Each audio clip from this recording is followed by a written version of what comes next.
We are certainly not what you would call experienced canoers.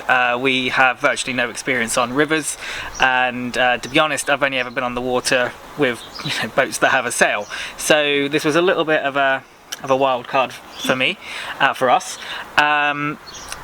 But our reasons for choosing this particular activity was because I had a half term coming up, and I felt like we needed to go and do something. But we had a couple of logistical issues that we hadn't had in previous years.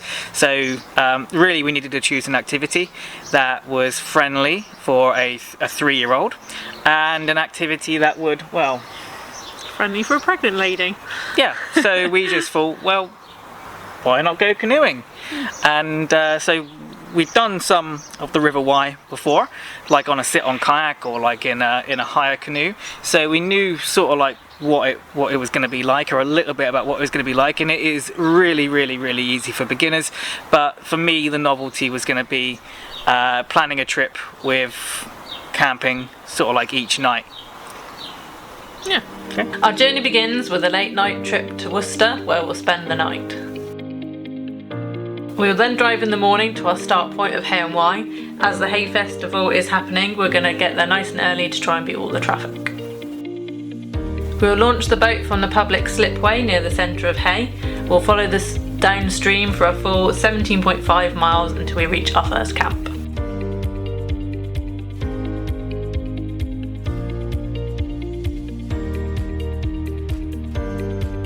Upon leaving our first campsite, we'll encounter our first river obstacle. This is a feature known as the Mollington Falls, but it is not a waterfall, so we've been assured that it's easily avoidable as long as you keep left.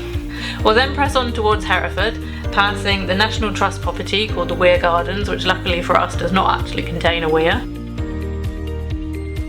Then we will pass through Hereford towards our second camp. Day 3 will be a welcome rest at only 8.5 miles. We're not expecting any complications except one, which is a small group of islands, which the book says we can go left or right depending on which looks best, and then we'll arrive at Camp 3. We finish on day 4, which is only 12 miles. We plan to stay at the White Lion pub in Ross-on-Wye, which will be a nice end to the trip with some proper food.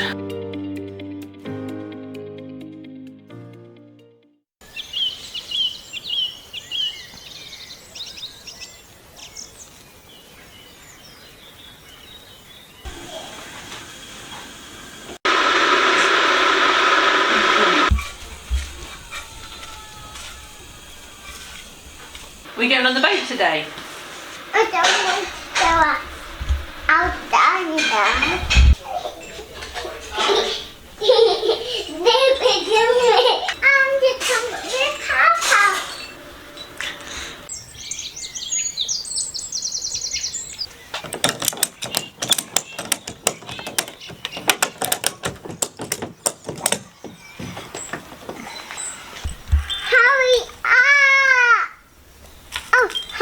Coming out. Oh. Ready? Yes. Hello.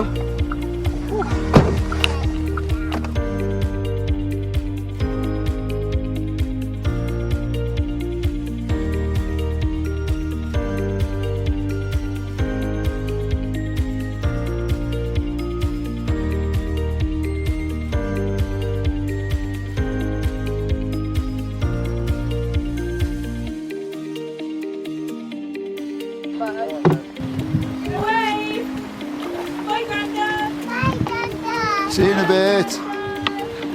See you in a bit.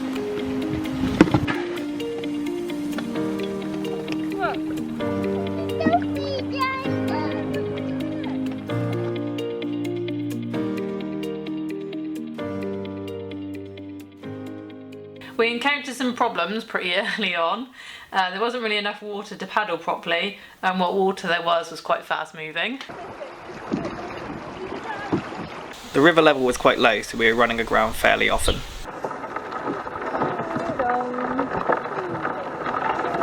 The problem was, every time I got back into the boat, I usually pulled quite a lot of water back in with me. After a few times, that was really starting to build up.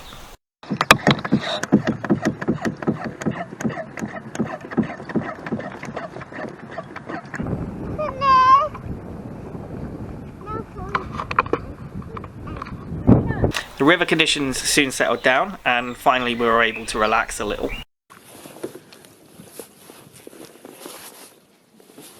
And we could even enjoy the surroundings.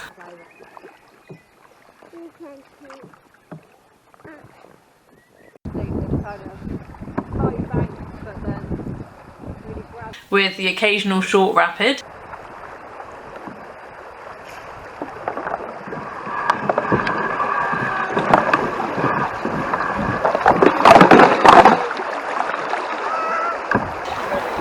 It was quite straightforward and we got much better at reading the river as time went on. There's a bit of bumpy coming up, so hold Flopsy. Okay. Good girl. You're going to be brave. No bump. No bumps, little bumps. I like it bump. The river was mostly really calm with the exception of short rapids every sort of like couple of 100 meters. Bumpy! But they were quite tame. As we approached Camp 1, we were feeling quite tired. Ben had strained his arm. And we were all feeling really quite hungry. Oh That's okay. This is when we hit a submerged rock and that almost capsized us.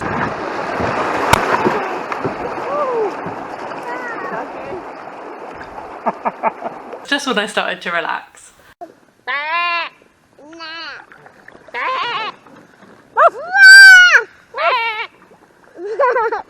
Mummy shark doo doo doo doo doo, mummy shark doo doo doo doo doo, mummy shark doo doo doo doo doo, mummy shark.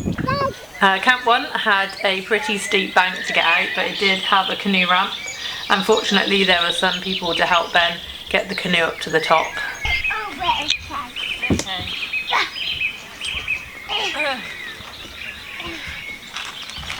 Campsite was nice. It had a large outdoor seating area, a shop and a pizza oven. The prices were reasonable and everyone seemed really friendly.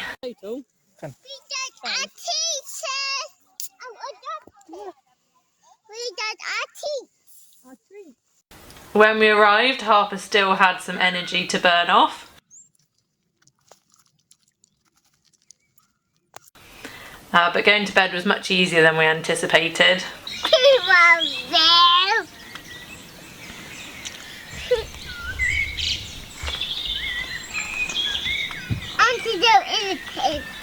It's bedtime. Go on then.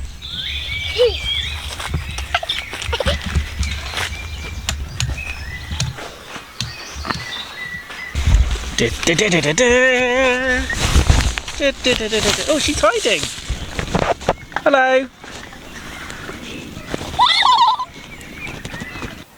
We were both feeling nervous about the next day.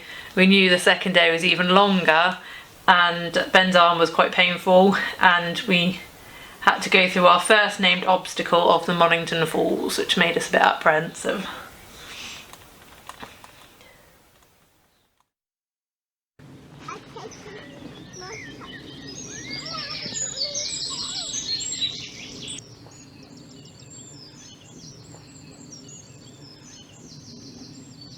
Found you.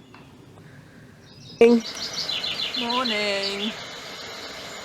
On day 2, Ben's arm felt a lot better by the morning. However, the Mornington Falls were still on both our minds as we left the campsite. Once we got onto the river, we could see even from quite a long distance from the falls that actually our anxiety was somewhat unfounded, and that actually navigating the channel on the left was actually going to be quite easy. The only concern we kind of had was that if we went too far left, then there was a chance we were going to run into all the vegetation. So what we decided to do was to keep right as we approached the channel and then maintain that position as we got funneled left, and that worked pretty well. Don't be scared, okay?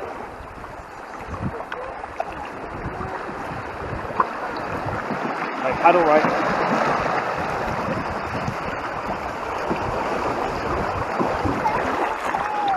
Way! There we go. Wavy bit! Woohoo!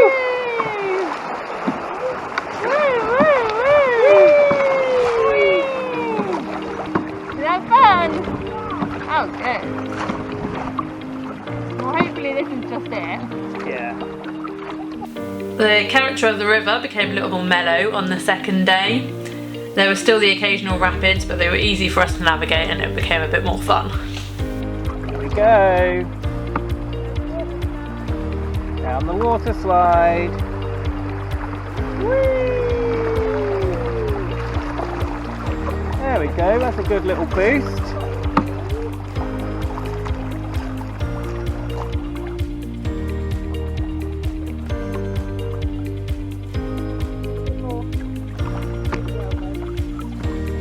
The section through Hereford was probably the most tame section of the river for the entire trip.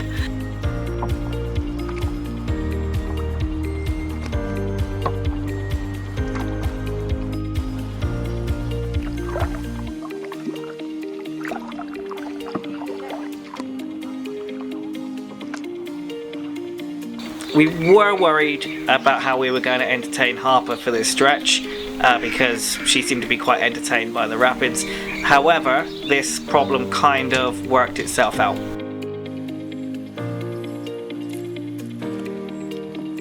She fell asleep for an hour and a half.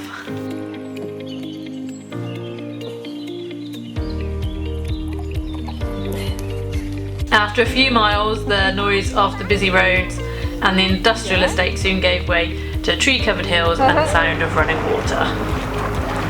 Lexall Caravan Park, where we were staying, had 2 pontoons for landing. We nearly got off on the first one, but there's very steep steps, so fortunately we found out there was a second one with a canoe chute. The staff were really good there and knew we were arriving by canoe, so kept pitch free for our tent right next to the pontoon. Okay, so if you thought we looked at a place at the last campsite, you need to check out this one. I don't think I've ever been to a single campsite where I've been the only tent. It was actually quite a long walk to get from where we landed to the reception area, and all the amenities were a very long way away from our camp. When Ben walked to reception to check in, he got a ride back on a golf buggy. We spent the evening in the cafe. Harper finally got the ice cream that she had been promised for days. I got a chance to sample the local ale, and we spent a little bit of time reflecting on our day before we went to sleep. You hate it? I'm tired. My neck really hurts. My shoulder hurts. My legs kind of hurt, and I guess my arms hurt. So I just kind of want to sit here and I want someone to like feed me and pack all the stuff up, and then I want to have a shower without having to deal with a child. And then I could probably sit on a boat, especially if someone else put the boat in the water. Then it'd be fine. Day 3 was the shortest of the trip. We figured that we'd have a leisurely morning, and we didn't even leave the campsite until about 11 o'clock. This was, I would say, the first day that we started to feel quite optimistic, like we were actually definitely going to finish this trip. I mean, our 2 longest days, we'd done them, they were sort of like in the bag, and now we just had a leisurely 8.5 miles. Bye-bye. Goodbye. Freedom, madam. Do a house. I thought she do a house. Yeah, you're back to your house. I thought she do it in a house.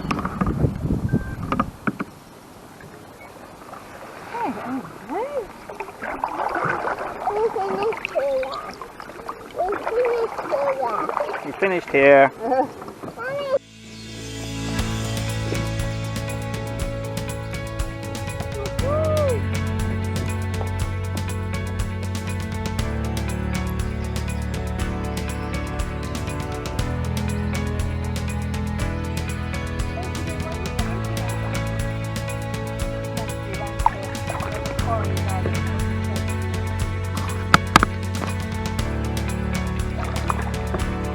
Stay down, it's still bouncy here.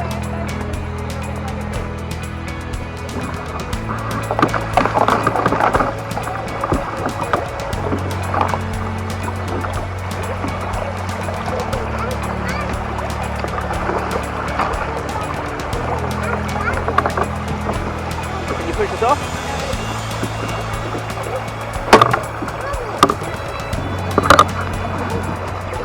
Oh, that feels cold. There reached a point when we approached the islands mentioned in the guidebook. The book refuses to recommend which direction to go.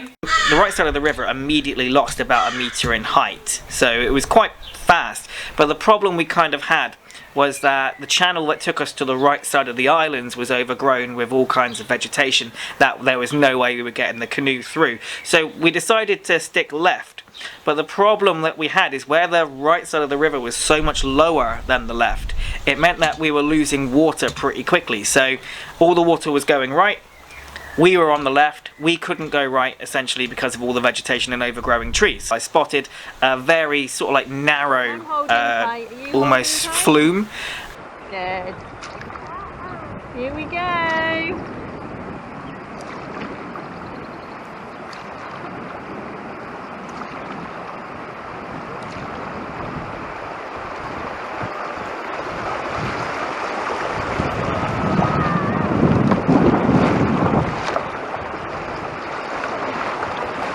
The river then once again became mellow. We passed through the dramatic pillars left by the now dismantled Monmouth and Ross Railway before arriving at Camp 3.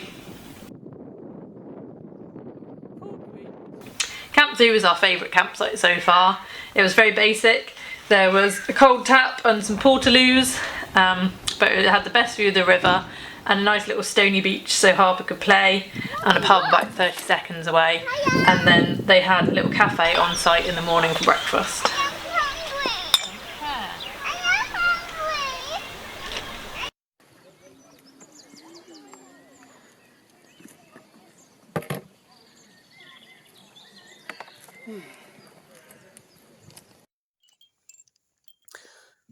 Good morning.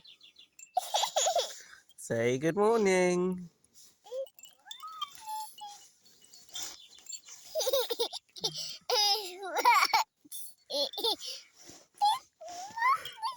Did you have a nice sleep?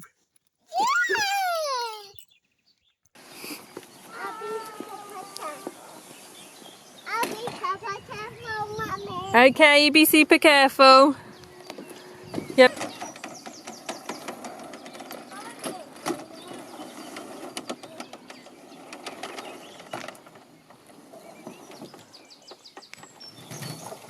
He's in the water.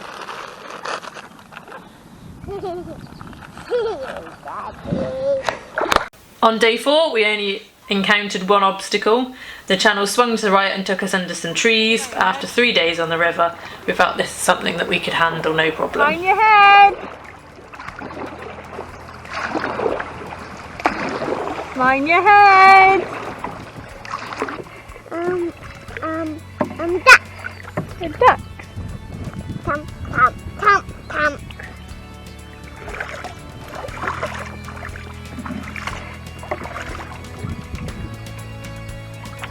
Is that a duck? Yeah. That's right, the duck. I'm sure it's a duck. But it's white. What colour's the duck? And just like that we were heading into Ross.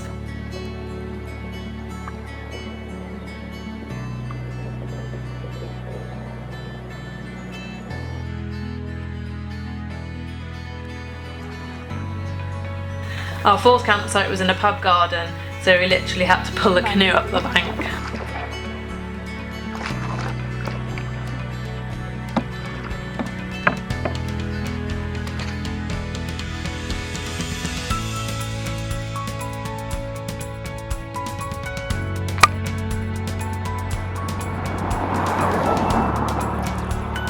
I can still see you. Yes, I can. Get my back. Yeah, I can see your face too.